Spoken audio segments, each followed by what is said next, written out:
Peddapalli parliament నియోజకవర్గంలో దళితుల ఓట్లు, మాదిగ సామాజిక వర్గానికి చెందిన ఓట్లు 3 లక్షల పైచిలుకు ఉండడం జరిగింది. కాంగ్రెస్ పార్టీ ఈరోజు మాదిగ సామాజిక వర్గానికి అన్యాయం చేయడం జరిగింది.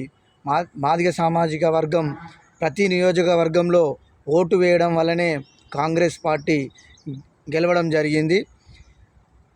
అయ్యా రేవంత్ రెడ్డి అన్నగారు పెద్దపల్లి నియోజకవర్గంలో దళితుల ఓట్లు అధికంగా ఉండడం జరిగింది. అందులో భాగంగా పెద్దపల్లి పార్లమెంట్ టికెట్ మాదిగ సామాజిక వర్గానికి చెందిన కట్కూరి సందీప్ గారికి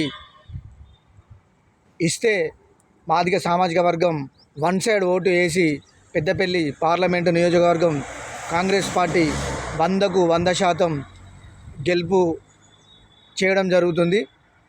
కావున పెద్దలందరూ, పార్లమెంటు సంబంధించినటువంటి పెద్దలందరూ, శాసనసభ సభ్యులందరూ, శ్రీధర్ బాబు గారు మరియు విజయరమణారావు గారు, మక్కన్ సింగ్ గారు, మీరందరూ ప్రతి ఒక్కరూ మళ్ళీ పునఃపరిశీలించి కాంగ్రెస్ పార్టీలో అట్టడుగు స్థాయి నుంచి వెళ్ళి కష్టపడి శాసన ఎన్నికల్లో అభ్యర్థులను గెలిపించి కష్టపడి రాత్రనక పగలనక కాంగ్రెస్ పార్టీ జెండా మోసినటువంటి ఏకైక వ్యక్తి మన కట్కూరి సందీప్ అన్న గారు.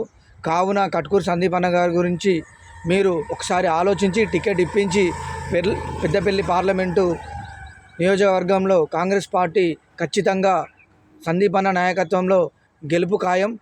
రేవంత్ అన్న గారు ఖచ్చితంగా మీరు దీన్ని మళ్ళీ పునఃపరిశీలించి బీఫామ్ కట్కూరి సందీప్ గారికి ఇవ్వవలసిందిగా మాదిగ సామాజిక వర్గం ఏకపక్షంగా కట్కూరి సందీప్ వైపే ఉండడం జరుగుతుంది. అన్న వైపే ఉండి అన్ననే గెలిపించుకోవడం జరుగుతుంది.